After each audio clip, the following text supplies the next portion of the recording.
Hi guys, welcome to మీ own Srikrishna YouTube channel. UI movie ఎలా ఉంది ఇప్పుడు మన రివ్యూలో చూద్దాం. రివ్యూలోకి వెళ్ళే ముందు ఉపేంద్ర గారి యాక్టింగ్ మాత్రం కుమ్మవడం చేశారండి.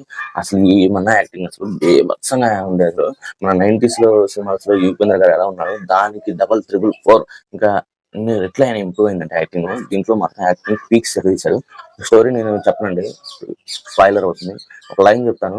2040s లో మనం ఎలా ఉంటాం, మనం ఫుడ్ కోసం కానీ, బట్టల కోసం కానీ, తిండి కోసం కానీ, పొలాలు అవన్నీ ఎలాంటి సమస్యలు ఎదురవుతాయి, ఒక ఫ్రూట్స్ దొరకడానికి జనాలకి ఎంత కష్టం, ఒకరిని కొట్టుకొని ఎలా చంపుకుంటారు అనేది ఉంటుంది. ఎలక్ట్రానిక్స్ ప్రకారం పర్లేదు, అందరూ ఫోన్లు వాడతారు, ప్రతి ఒక్కళ్ళు ఫోన్లు వాడతారు, ప్రతి ఒక్కళ్ళకి టీవీలు పెద్ద పెద్ద బిగ్ స్క్రీన్లు వేసి చూపిస్తారు. కానీ తిండి దొరకదండి, వేసుకోవడానికి బట్టలు కూడా ఉండవు. ఆ విధంగా ఉంటారు అక్కడ జనాలు. అలాంటి సందర్భంలో వాళ్ళకి ఎదురైన సంఘటనలు ఏంటి, ఉపేంద్ర గారి అందులో ఇన్వాల్వ్ అయిన పాత్ర ఏంటిది, ఆయన చివరికి ప్రజల కోసం ఏం చేశాడు, ఆయన ప్రజలను ఎలా మార్చారు, ఎలా చూపించారు అనేది ఈ సినిమా స్టోరీ లైన్ అండి. ఈ సినిమా మాత్రం బేభత్సంగా ఉంటుందండి, బాగుందండి. అసలు 2040లో ఎలా ఉంటుంది అసలు ఎవరు ఊహించలేని సినిమా. మనకి ఇదివరకే 2012 సినిమా యుగాంతం సినిమా ఎట్లానే ముందుగానే ఎట్లా చూపించారు, జనాలు ఎట్లా అయిపోతారు, ఎట్లా చచ్చిపోతారు అని చెప్పి, అదే విధంగా 2040లో జనాలు ఎలా ఉంటారు, అసలు వాళ్ళ తిండి కోసం కానీ, బట్టల కోసం కానీ, లేకపోతే మనుషుల మధ్య వ్యత్యాసం కానీ, ఫలానా డబ్బు కోసం, యూనిట్ల కోసం కానీ, ఇక్కడ మనం యూనిట్లనే కల్కి మూవీ గుర్తొస్తుంది. ఆ విధంగా అంటే కల్కి మూవీలో మొత్తం లాగేసుకుని ఒక ప్రపంచాన్ని సృష్టించి అక్కడ ఉంటది.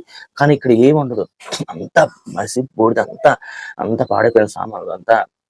ఇది ఒక లోకంగా ఉంటుంది, డిఫరెంట్ లోకంగా ఉంటుంది.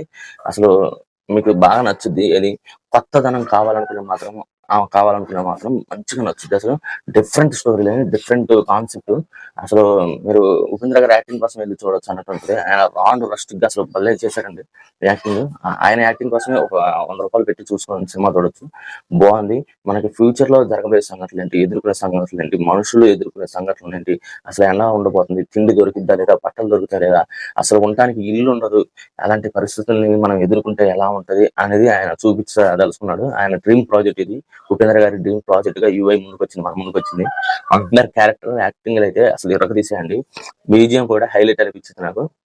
బీజిఎం పరంగా కూడా హైలైట్ గా ఉంది. అసలు ఒక కొత్త లోకానికి, ప్రపంచానికి వెళ్ళిపోయి చూస్తాం. మనం ఉపేంద్ర గారి పాత సినిమాలో సెటిల్ యాక్టింగ్ కూడా చూస్తాం, ఆ యాక్టింగ్ కూడా దీంట్లో చూస్తాము. అసలు మనుషులను అయితే చంపి పారేస్తారు తొక్కడానికి. అసలు భలే అనిపించింది నాకు. ఇక ఓవరాల్ గా మ్యూజిక్, సినిమా అంతా బాగుందండి. ప్రొడక్షన్ వాల్యూస్ కూడా హైగా అనిపించాయి. అక్కడ కొన్ని చోట్ల గ్రాఫిక్స్ అనిపిస్తుంది, మిగతా చోట్ల మాత్రం గ్రాఫిక్స్ కూడా ఇమిడి ఉన్నాయి, మంచిగా న్యాచురాలిటీ అనిపిస్తుంది. సినిమా మాత్రం ఓవరాల్ గా సూపర్ హిట్ గా ఉందని నేను ఇచ్చే రేటింగ్ అయితే 4/5. ఎందుకంటే మనం పాత సినిమాలు కానీ ఏం మైండ్ లో పెట్టుకుని వెళ్ళమాకండి. ఒక కొత్త ప్రపంచంలోకి వెళ్తున్నాం, ఒక యూఏ అనే ఒక లోకానికి వెళ్తున్నాం మనం అని చెప్పి మైండ్ లో పెట్టుకుని వెళ్ళండి. సినిమా మాత్రం మంచిగా అనిపించింది మీకు. ఈ వీడియో కనుక నచ్చితే, ఈ రివ్యూ కనుక నచ్చితే లైక్ చేయండి, షేర్ చేయండి, సబ్స్క్రైబ్ చేయండి. Okay, by.